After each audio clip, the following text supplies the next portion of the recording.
Hello friends, so in this video we are going to learn about the King's Castling or the castling move. This one is a special move like the ones that we have learned, which is called the end passant rule of the pawn. This is the King Castling or the castling move where we use the King and Rook to move. So suppose what is this rule is that these let me make it more simple by using just one. So as you can see that there is white, all white pieces, and the pieces between the king and rook from the both sides have been removed. Means they are not in their place, they are somewhere else, like uh, they are somewhere else in the board. So this is the condition where you have the your king and the rook to this side and this side, and the condition is that your rook has not moved, your king has not moved, and your other rook has not moved. So if anyone uh, has moved, so this rule does not apply, so you cannot castle if any one of them has moved a single square. So the first condition for the castling is that uh, any one, suppose you want to castle to the king side, so this is the king side, because here's the king and here's the rook, so this is called the king side. You can see my finger, this is called the king side castling. Or here's this was the place, or this is the place for the queen, so this is called the queen side castling. Okay, so what castling is, first thing is that the movement of the piece, so it must be the first move of uh, both, so they have not moved a single square. What will happen in castling is that king will move 1 2 squares toward the what rook, so king will move 1 and 2 squares toward the rook, and rook will jump over the king and move to just to the side or the left side of king in the case of king side castling, or we can say the right side castling for the white. So this was the king side castling in the chess game, where your king, let me uh, explain this once again. So the king will move to 1 to 2 squares toward the rook, and rook will jump over the king and places next to the king in the king side castling. So this is the king side castling. And now for the other side, we have here the queen's position. So if this way the king castles, it is called the queen side castling. So in the castling, king always moves 2 squares from its position, like in the queen side castling. The king is going to move just 1 and 2 squares toward the rook, and rook is going to here this time move 1 and jump over the king and just sits next to the king. So this is what is called the queen side castling, and king always moves 2 squares towards the rook, and rook always sits next to the king. In this case it's a right side for the rook. So this was the uh, very basic about the castling, but there are certain rules which needs to be followed while you castle. So what are they? Let me explain one by one. So while you are castling, there are certain rules. Let me remove the pawns to easily explain those rules. So the first rule is that there should be no piece in between the king and the rook. So the places should be vacant, and here the places should be vacant. So there should be there must be unoccupied squares between the king and the rook, and it must be and they have not moved a single square. It means it must be their initial turn both for the king and the rook. Okay, so now this was the first thing to consider. Now the second thing is that suppose uh, here is the black's rook and it's giving check to the king. So in this case where your king is in check, you cannot castle.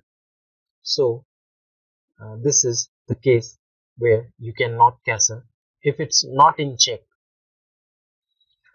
uh, if it's not in check like this, okay, and your rook is in the position, so you can castle this time, but here your rook is in the attacking position. So in this way you can castle, and this is possible, this castling is possible because this time your rook is under attack, not your king. So when your rook is under attack you can castle, but when your king is under attack, means in check, you cannot castle. So this was the rule. And second thing is that when suppose I put it here, rook is giving check to this position, okay, so when you move your king to the castling position and it's under the check, at the same time you cannot castle, because the immediate move of this black would be to eliminate your king. So this castling is not a genuine or not a legal. So you cannot castle while uh, in the term of castling your king is in check. So this castling is not possible because your king is in check here, and this time when the king was under check, you cannot castle. So these were the rules, and there are some more rules like while castling to this side, only move 2 squares and put it to the next. Queenside castling, and how to write. So we have every move that we make, we write that move like g2, g3, f4. So what would be the uh, how you will write that the castling has been made. So you use 0 dash 0 dash 0. So 1 2 3. So king has moved 2, but the rook has moved 1 2 3 squares here. So you have to write for the queenside castling 0 dash 0 dash 0 or o dash o dash o. It is up to you. So this is how you write this castling. And to the king side castling, the king has moved 2 squares and the rook has moved just 1, so crossed just this one, so that's why it's a 0 to 0.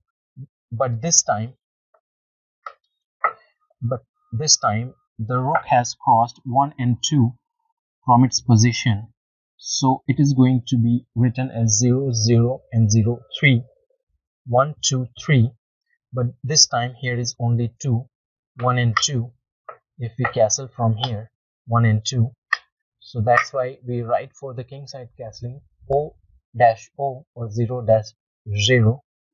So this is what all about the castling. If I forgot anything, any rule, please let me know in the comment section. So why this castling is important. So let me arrange all the pieces.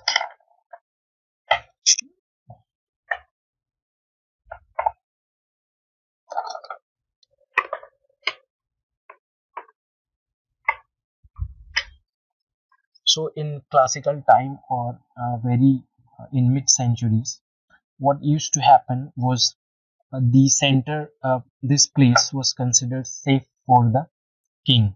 But after many games or many plays, what happened? This place became very vulnerable to the king because it was being attacked from the center, like this. It can also be attacked from the corners, like this, here the king. It can also be attacked from here.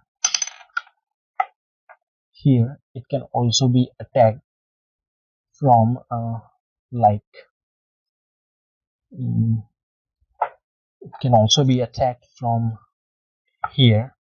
So this center position became very vulnerable for the king. So what castling made is to, as the word suggests, to protect the king. So for the protection of the king, what we they invented this castling rule, and this position was considered safer for the king. So that's why the castling, but also to expedite the game while releasing or making your rook free from the corner to this side, making it available for the attack to opponents. So this way also the to expedite the game or to make it more uh, forward, this rule was invented. So this was all about the king castling. So thank you for watching the video. A note of caution for the castling move in chess game is that while you castle in the chess game, always touch your king, so and move it first. If you touch your rook and then you will try to castle this way, this is a very wrong way, and you will end up in a wide movement. So this is not the right movement, and the opponent player will object your movement, and your uh, castling would be qualified as null and void. So always pick your king first and then put it here, and then uh, move the rook. So this was the first rule.